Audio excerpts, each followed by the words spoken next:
Do you keep your phone on silent pretty much all the time? I mean, do you even remember what your ringtone sounds like anymore? It's so easy for other people to think you're just ignoring them, right? But the real reason, well, it's way deeper than that. Let's get into it. Seriously, think about it for a second. You're focused, you're calm, and then suddenly, bam, that loud, unexpected ring. Does it make you physically jump? Do you feel that little jolt of anxiety or just pure irritation? If you're nodding along, you are definitely not alone. This isn't just a minor annoyance. For a lot of us, it's a genuine physical shock to the system. So, this really gets to the heart of it. The myth is that having your phone on silent is rude or antisocial. But the reality? It's actually a powerful act of self-preservation. You're not trying to shut people out, you're protecting your own mind. And here's how that works. Okay, so the first big reason is all about defending yourself from a world that is just way too loud sometimes. For a lot of people, the constant pings, dings, and rings aren't just background noise. Nope, they feel like a sensory assault. And this brings us to a really important idea: sensory processing sensitivity. Now, this isn't some kind of disorder, it's just a trait. It basically means your brain is wired to process more information from your environment, more sounds, more details, you name it. And because you're taking in so much more, your whole system can get overloaded a lot faster than other people's. And this is the chain reaction that happens. It starts with that loud ring, which is a really jarring interruption. That, in turn, sends a little shockwave through your nervous system. And the result?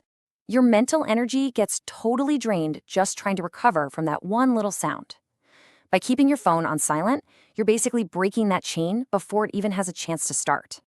And that leads us right into the next big reason. Because it's not just about sensory input. Silencing your phone is one of the most effective strategies out there for protecting your mental focus. Think of your brain's ability to focus like a computer's RAM. You've only got so much of it, right? Every single task, no matter how tiny, uses up some of that processing power. And you know what's a huge, constant drain on that precious resource? Notifications. This chart really puts it into perspective. That little 5% slice for notifications might not seem like a big deal, but look at what it's stealing from.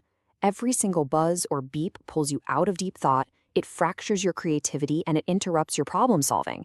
That tiny distraction is actually incredibly expensive, mentally speaking. It just chips away at your ability to focus. But here's the good news, the payoff. When you take control and consciously limit that digital noise, you're doing more than just getting some peace and quiet. You are actively training your brain to have better focus, a longer attention span, and even better control over your emotions. You're taking back your own attention from what's basically a digital dopamine trap. That whole system is designed to keep you hooked. Okay, and this third reason, it might be the most powerful one of all. It's about setting boundaries. That silent phone of yours is a quiet, non-confrontational way of telling the world, hey, I am in charge of my own time and my own attention. I mean, just look at the contrast here. It's a fundamental power shift. When your phone is on loud, every ring is basically someone else demanding your attention right now. But when it's on silent, you decide. You're the one who chooses when you have the mental space to engage. You're in the driver's seat. And just to be super clear, this isn't about being antisocial or cutting people off. It's about managing access. You're not building a wall around yourself, you're just installing a gate. You get to control who comes in and when. In a world that demands 24/7 access, it's actually a pretty sophisticated act of self-preservation.